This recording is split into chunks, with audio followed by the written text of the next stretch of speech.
요한복음 19장 29절에서 38절 말씀입니다.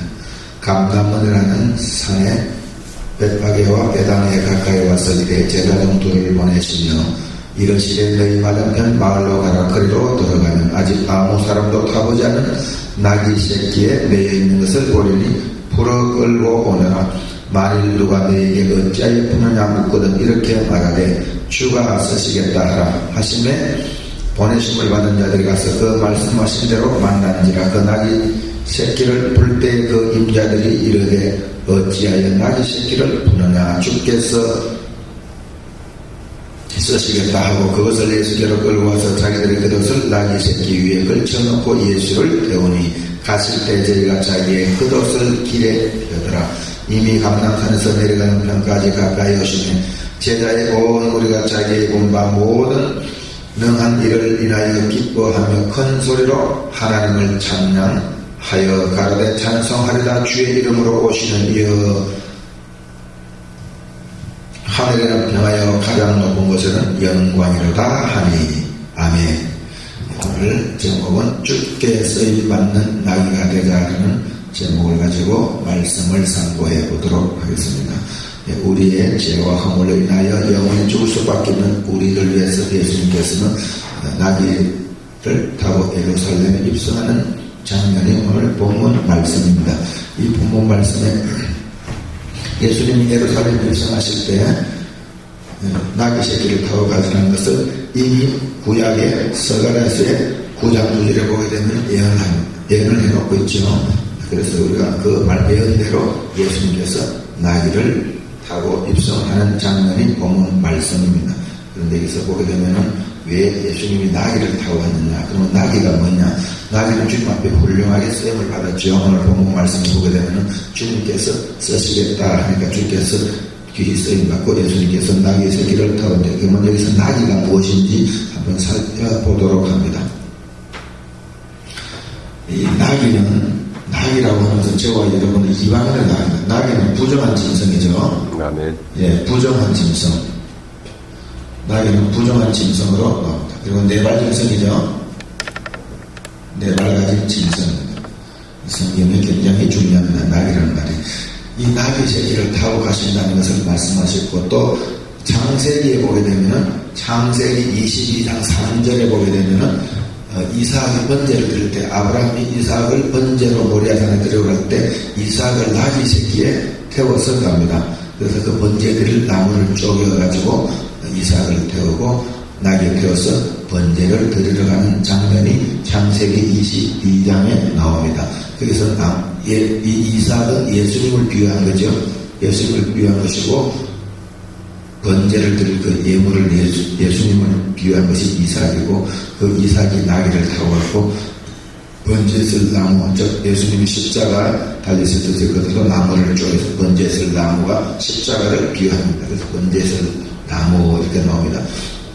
창세기 22장에 보면은 아브라함이 아침 일찍 일어나 나귀의 안장을 지고 두 사람과 그 아들 이삭을 데리고 번제 쓸 나무를 쪼개가지고 떠나 하나님이 자기에게 지시하는 곳으로 가더니 이렇게 됩니다. 그래서 번제 쓸 나무, 즉 십자가를 비유하는 거고 이삭은 예수를 비유하는 겁니다.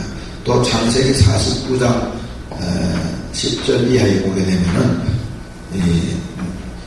야곱이 이스라엘 12지파를 축복하는 장면이 나옵니다. 그것이 창세기 49장인데 그게 10절에 보게 되면은 나귀도 축복을 받을 권리가 있다고 기록을 하고 있습니다.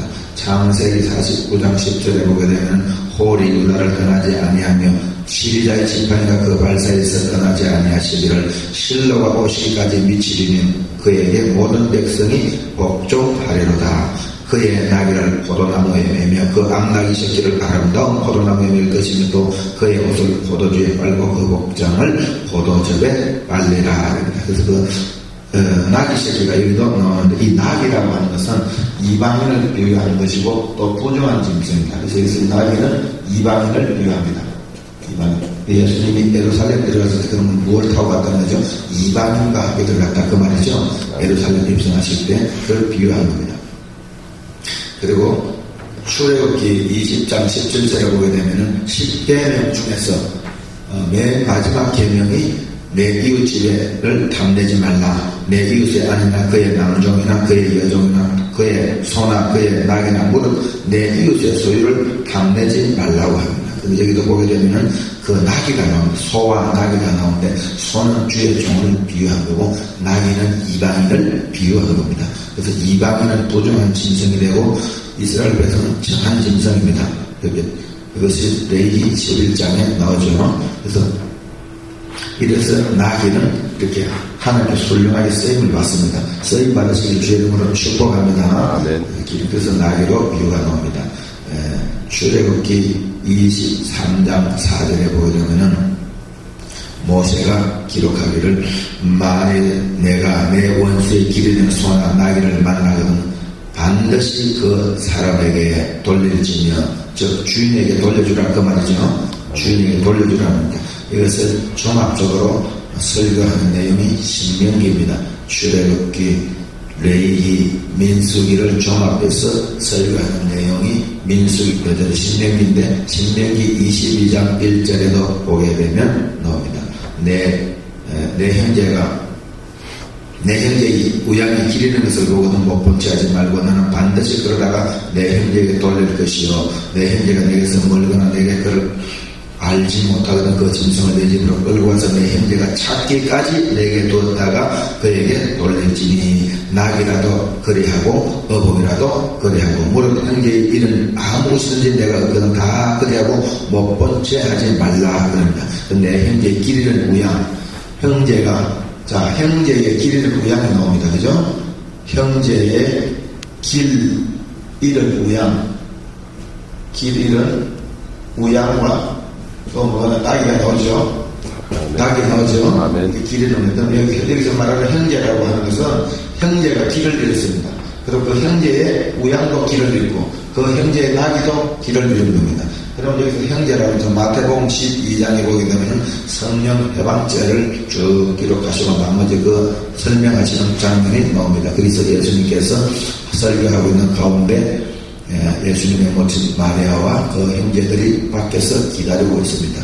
기다리고 있으니까 안에 설교하는 예수님에게 다른 사람이 와서 알려줍니다. 소식을. 당신의 모친과 형제들이 밖에서 기다리고 있습니다. 그러니까 예수님께서 대답하시기를 자기가 12 제자를 가르치면서 자기를 따르는 제자들을 가르치면서 누가 내 형제고 내 모친이냐 내 아버지 뜻대로 하는 자가 내 형제요 자녀요 모친이라고 마태복음 12장 끝절에 말씀을 하고 있습니다. 그러면 여기서 예수님께서 우리가 아버지의 뜻대로 행하는 자가 예수님의 형제의 자매가 되죠.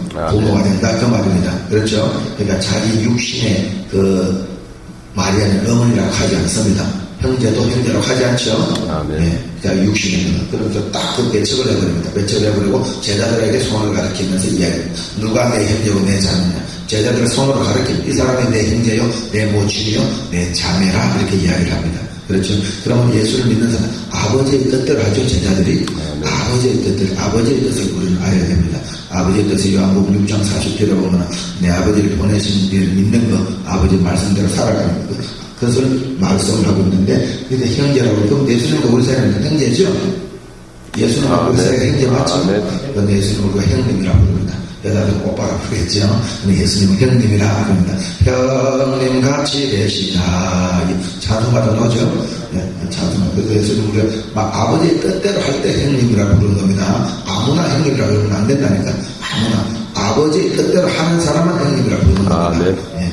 그리고 그 형님의 길이를 우양을 보면 형님이 뭘 가지고 있어요? 형님이 우양을 가지고 낙이를 가지고 있어서. 그렇죠? 우리 형님이 누구예요? 예수님이죠? 형제라고 예수님 직접 말씀하셨으니까. 맞죠? 자, 그렇다면 우리 형님이, 즉 예수님이 가지고 뭘 가지고 계세요? 우양을 가지고 계시고 낙이를 가지고 계신 겁니다. 그렇죠? 그럼 그 근데 우양과 낙이가 뭘 잃었다? 길을 잃어버렸어요. 길을 잃으면 헤매겠죠. 산길을 헤매겠죠. 그럼 길이 무엇인지 알아야 되죠. 예수님께서 뭐라고 그럽니까? 내가 곧 길이요 진리요 생명이 나를 말미암지 않고는 아버지께로 올 자가 없다고 요한복음 14장 6절에 말씀을 하고 있죠. 그렇다면 우리는 천국 가는 길을 알아야 된다, 그죠? 그 천국 가는 길, 즉, 예수님의 말씀을 바로 알지 못해서 우리는 헤맨다, 이 땅에서. 그렇죠? 신앙생활을 하더라도 헤맨다는데. 그래서 그런 길을 우양을 보거든. 우는 소고 양은 성도죠. 우는 주의 종을 가리킵니다. 주의 종도 길을 잃고 인도자가 길을 잃으면 안 되겠죠. 인도자도 길을 잃고 성도들도 길을 잃고 나귀도 길을 잃는다, 그 말입니다. 그렇죠?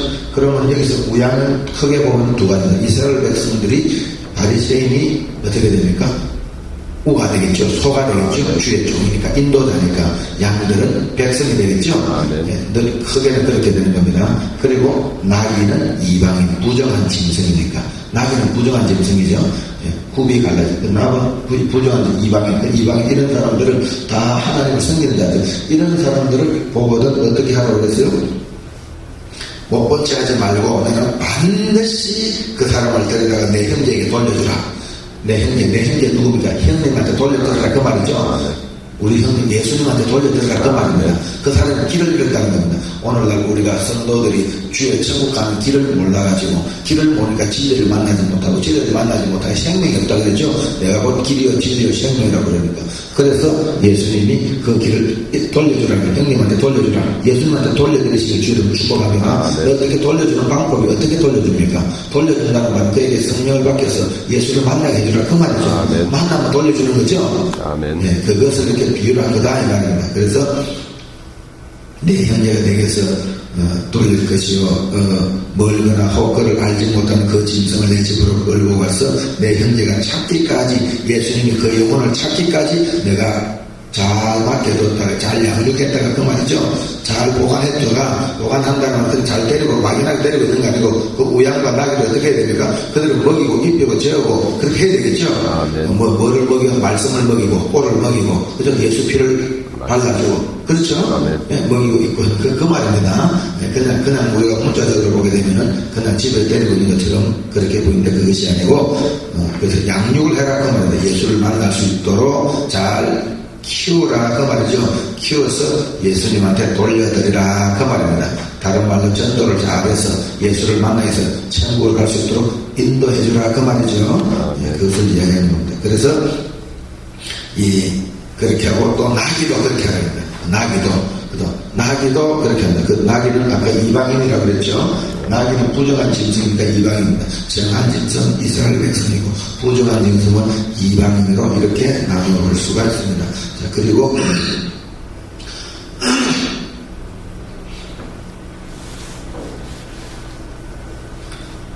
신명기 5장 14절에 보게 되면 나귀도 안식일에는 쉬게 하라고 했습니다. 나귀도 안식날에는 쉬게 하라고 이렇게 명령을 하고 있습니다. 제7일은 너희 하나님 여호와의 안식인즉 너나 내 아들이나 내 딸이나 내 남종이나 내 여종이나 내 소나 내 낙이나 내 모든 육축이나 내 문 안에 유하는 객이라도 아무 일도 하지 말고 내 남종이나 내 여종으로 너같이 안식하게 할지니라라고 기록된 것을 볼 수 있습니다. 너같이 안식하게 하라. 너같이 이제 안식하면 누구를? 소와 나귀와 육축과 그리고 개, 그죠?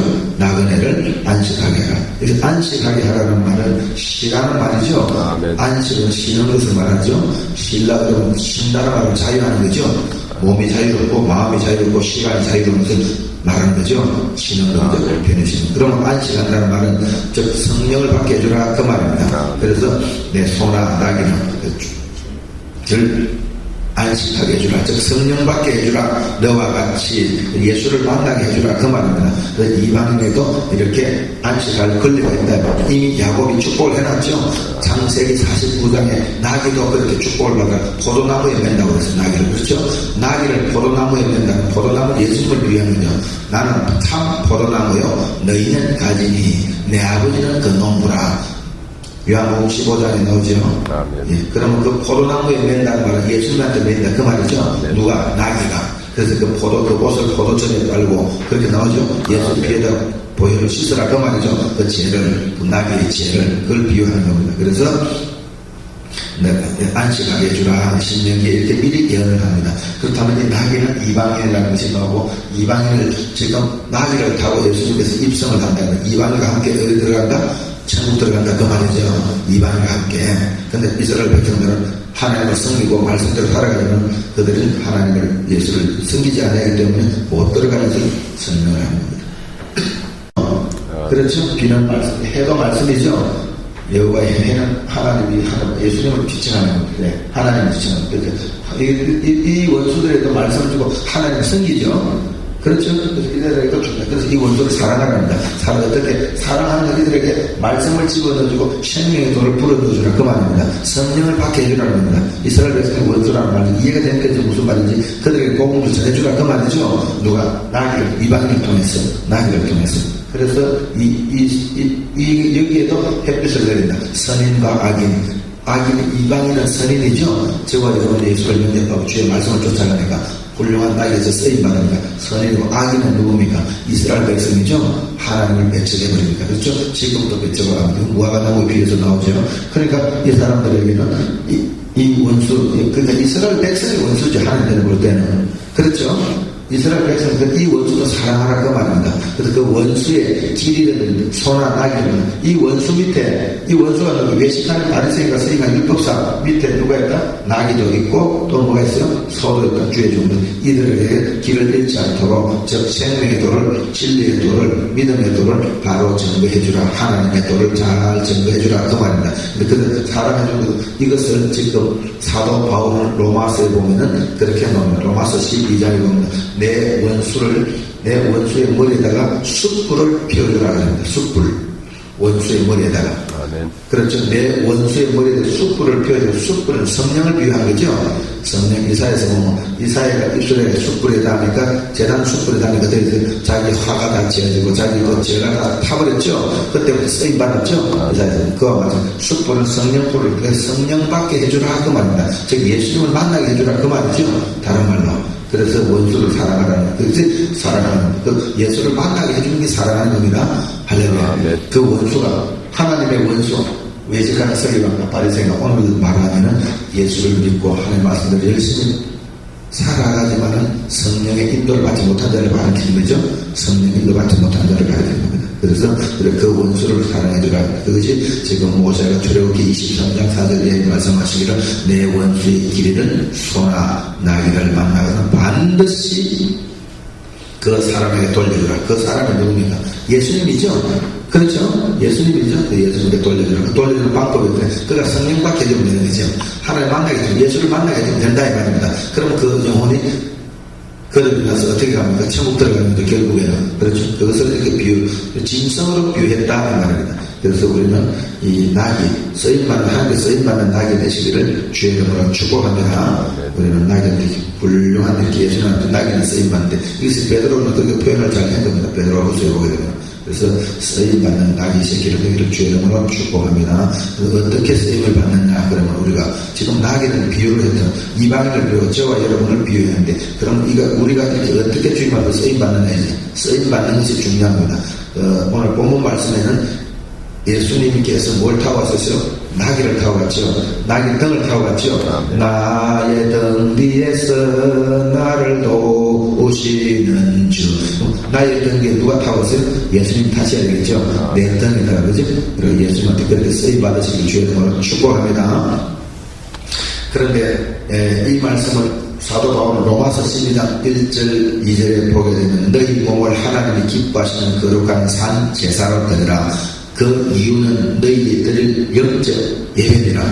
그래서 우리 몸을 하나님께 드리시길 주님은 축복합니다. 나귀가 몸을 드렸죠. 나귀가. 그래서 그때 예수님은 그 나귀를 타고 왔어요. 우리도 몸을 드려야 돼. 몸을 하나님 앞에.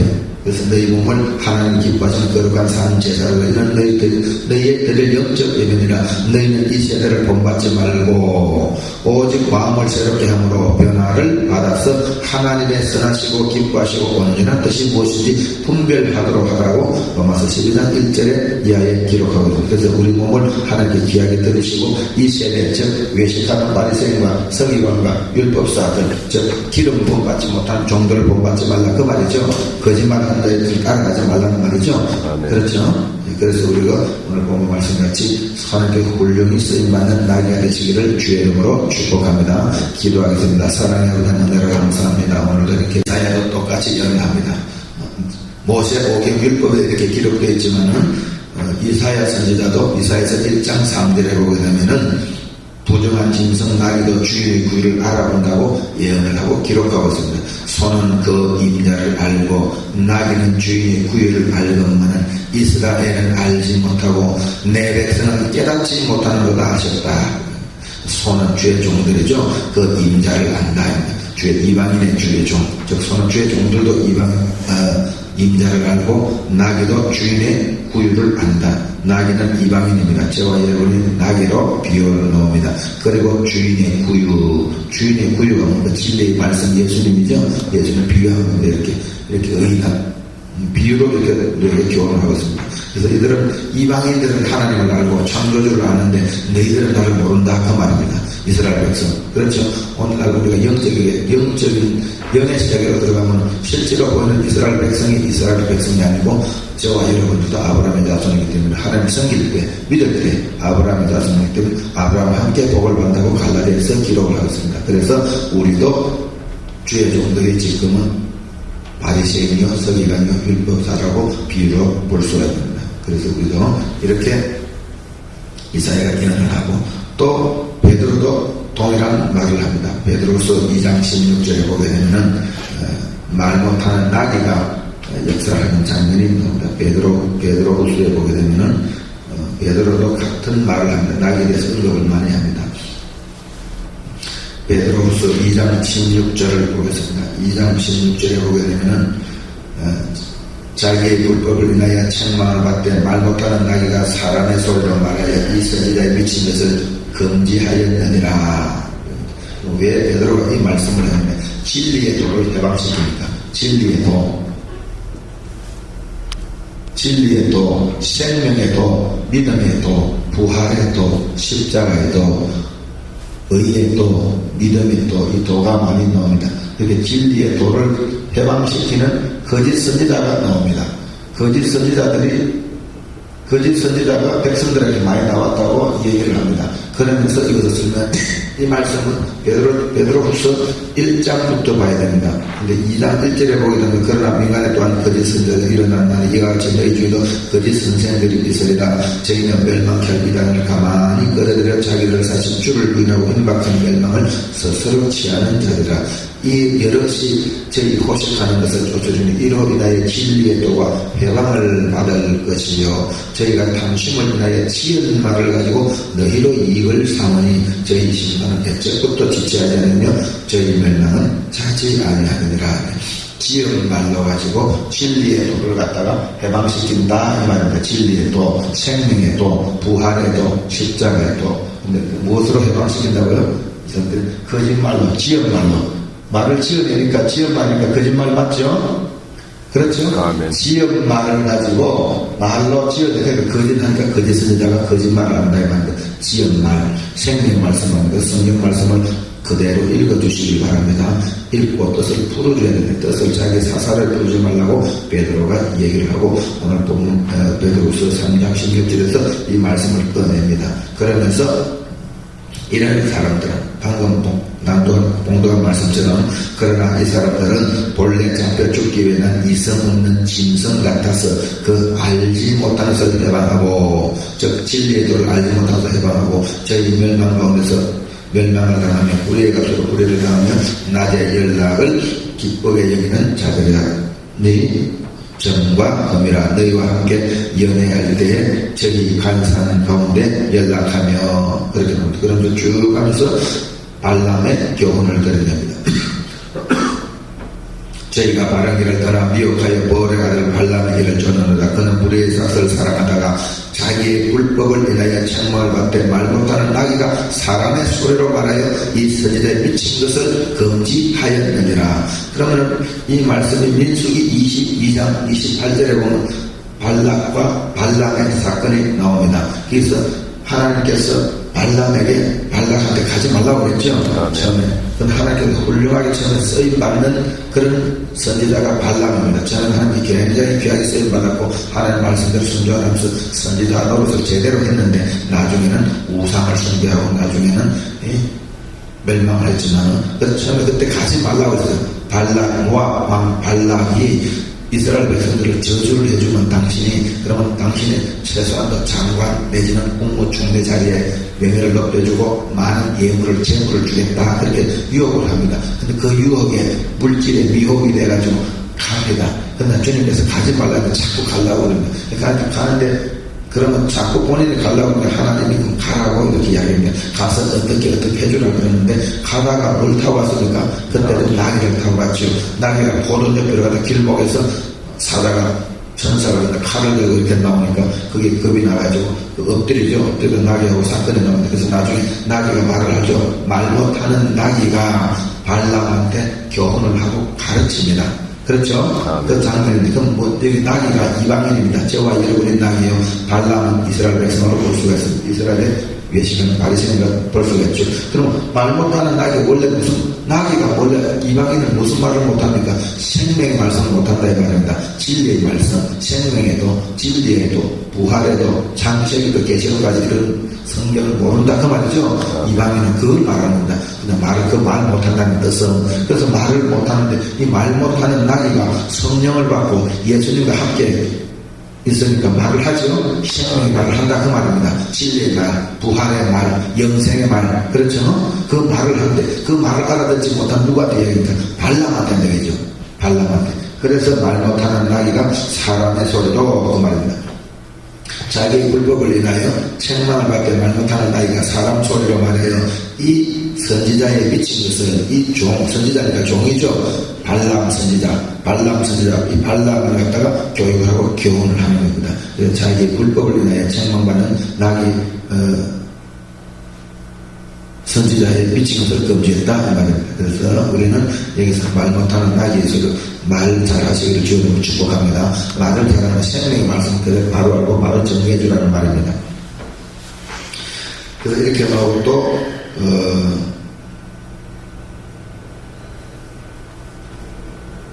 지금 여기서는 말 못하는 나귀와 선지자가 나오죠.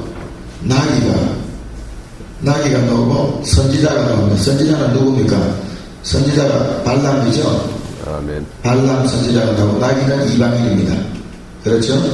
이방인인데 이 이방인은 성령이 임해서 주님과 함께 천국 들어가면서 비유하고 이 선지자는 결국은 지옥 간 거죠. 아멘. 결국 우상을 숭배해서 지옥을 가는 장면이 나오는데 이것이 신약에 나오면 똑같습니다. 신약에 나오면 자 신약에 나오면 어떤 장면이 나오면 사도행전 10장에 보면 고넬로서 그런 겁니다. 고넬로는 이방인이죠. 고넬로는 이방인입니다. 이방인. 아멘. 그렇죠?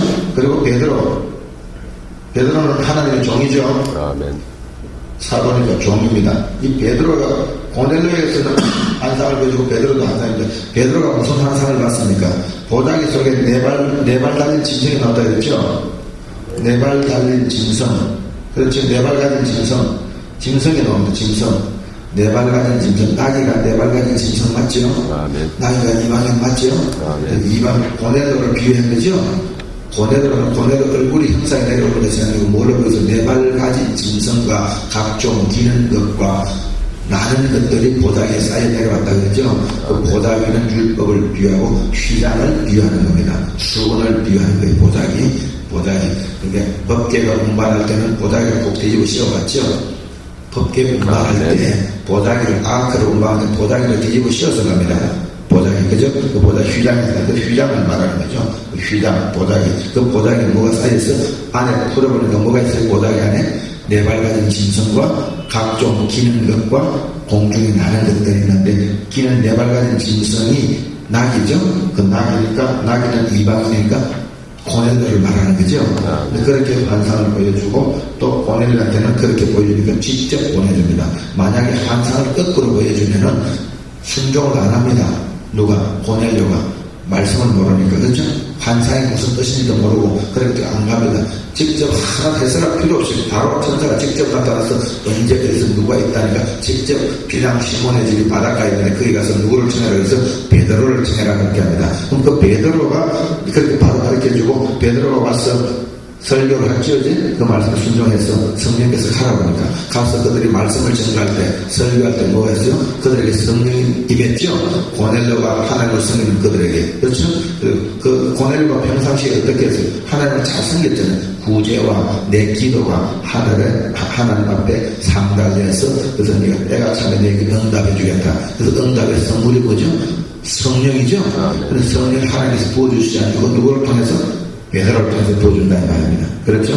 베드로가 말씀을 전가할 때, 설교할 때 그들에게 성령이 임하니까 그는 베드로와 같이 간 할례받은 자들, 구원받은 자들이 놀랬죠. 이방인이 부정한 짐승 나귀한테도 뭘 보여준다? 성령을 보여준다 그 말입니다. 나귀한테도 이방인 부정한 짐승한테. 그래서 놀랍니다. 그래서 이 설교를 할 때 10편 107편 20절에 보게 되면은 저가 말씀을 보내서 위경에서 건지신다는 그 말씀을 선포할 때 저들에게 듣는 사람이 아멘으로 하라고 믿고 받아들일 때 그들에게 성령의 기름이 임하고 불같은 성령이 임한다 그 말입니다. 그래서 그가 가지고 외쳐 다 이런답니다. 말씀 전가할 때 그래서 예배가 굉장히 중요합니다. 생명 있는 예배를 드릴 때마다 육신의 병도 낫고 마음의 병 두 가지 병이 다 낫습니다. 할렐루야. 그렇게 되시기를 주 여러분을 축복합니다. 네, 그렇게 나오는데 이렇게 사역을 하고 오니까 휠란을 엄청나게 합니다. 사도행전 11장에 가게 되면은 그 베드로하고 갔다 온 사람들, 유태인들이 그 같이 그 할례받은 사람들이 네가 지금 이방인한테 가가지고 상종도 하지 않는 그 이방인의 집에 가서 네가 먹고 마시고 왔다. 그 사람 며칠 있다가 왔죠. 고넬료 집에 갔어. 그 백부장이잖아. 고넬료는 이방인이 로마의 그 백부장이었잖아요. 근데 그 사람한테 먹고 왔으니까 너는 완전 부정한 사람이다. 아주 그냥 핍박을 엄청 받습니다. 핍박을 엄청나게 받는데 이거 하나님이 종이 돼가지고 명색이 할례 받지 못해서 무할례자인데 할례를 안 받았죠? 부정한 짐승이니까 나기는 할례 받을 필요가 안 받았잖아요. 할례 받지 못한 그런 사람, 할례 받은 자가 할례 받지 못한 집에 가서 먹고 마시고 법에도 그렇게 모세 오래 그래 하지 말라고 그랬잖아요. 상종도 하지 말라고 그랬는데 내가 갔다 왔다 힘이 흘러납니다. 그래서 할 말이 없잖아요. 베드로가. 그렇죠? 그 자초지종을 설명을 합니다. 고넬료가 본 환상과 자기가 본 환상을 다시 법복해서 설명을 합니다. 그런데 하나님이 그렇게 하시면서 내가 어떻게 막느냐 그렇게 이야기합니다. 사도행전 11장에 가게 되면 그래 그들도 그런 거 하나님 하시고 우리가 어떻게 막으려 하고 아무 소리를 안 합니다. 역시 이방인한테는 부어줍니다. 그러면 이방인 우리가 하나님께 훌륭하게 쓰임받는 낙이 되시기를 주 여러분을 축복합니다. 주께서 쓰시게 할 때 주님께서 쓰시게 할 때 쓰임받는 낙이 되시기를 주 여러분 축복합니다. 쓰임받는 낙이 자 낙이는 순종을 했죠. 나귀가 순종했죠. 우리 나귀가 잘 순종을 한다. 예수님 앞에서 입성할 때에 그래서 나귀가 순종하시고 우리도 순종하시기를 주 이름으로 축복합니다. 자, 내 원수의 다시 한번 봅니다. 출애굽기 23장 4절에 내가 만일 내 원수의 길이든 소나 나귀를 만나거든 반드시 그 사람에게 돌릴지어다. 내 원수의 길이든 소와 나귀. 그러면 길은 원수가 누굽니까? 여기서 원수 하나님의 원수를 알아야 됩니다. 원수를 사랑하라 그러죠. 예수님이 원수를 사랑하는 뜻이 무슨 뜻인지 우리는 잘 알아야 됩니다. 원수가 무엇인지. 한번 마태복음을 봅니다. 마태복음 6장에 가게 되면 내 원수를 사랑하라는 말이 나옵니다. 자, 마태복음 5장 43절에 또 내 이웃을 사랑하고 내 원수를 미워하라 했다는 것을 너희가 들었으나 나는 너희에게 이르노니 너희 원수를 사랑하며 너희를 핍박하는 자를 위하여 기도하라. 이같이 한즉 하늘에 계신 너희 아버지의 아들이 되리니 이는 하나님이 그 해를 악인과 선인에게 비치게 하시며 비를 어려운 자와 불의한 자에게 내려오시니라. 할렐루야. 자, 여기서 말하는 원수를 알아야 됩니다. 원수. 하나님 편에서 볼 때 원수가 누굽니까? 이스라엘의 외식하는 바리새인들이죠. 서기관이고 그렇죠. 또 율법사들입니다. 율법사 이런 사람들을 전부 원수라고 합니다. 왜 하나님 만나지 못하도록 합니까? 그렇죠. 백성들을. 그래서 이 원수를 사랑하라 합니다. 원수를. 말씀을 말라서 그렇기 때문에 이 원수. 우리가 세상 원수를 말하는 게 아니라 살인자를 사랑하라 그 말 아닙니다. 육체를 살인하는 그런 원수를 사랑하라 그런 것이 아닙니다. 예를 들어서 사기를 친 사람을 사랑하라 그 말 아닙니다. 예. 근데 여기서 말하는 원수, 나는 너에게 이르면 너희 원수를 사랑하며, 그리고 왜냐면 이 원수에게도 뭘 준다? 이건 하나님께서 원수에게 햇빛을 주죠. 원수에게, 하나님이 해를 준다면 해. 원수에게 뭘 준다고요? 해를 준다. 그러니까 악인과 선인에게도 비를 내리시고 원수에게도 해를 주시고 비를 주신다.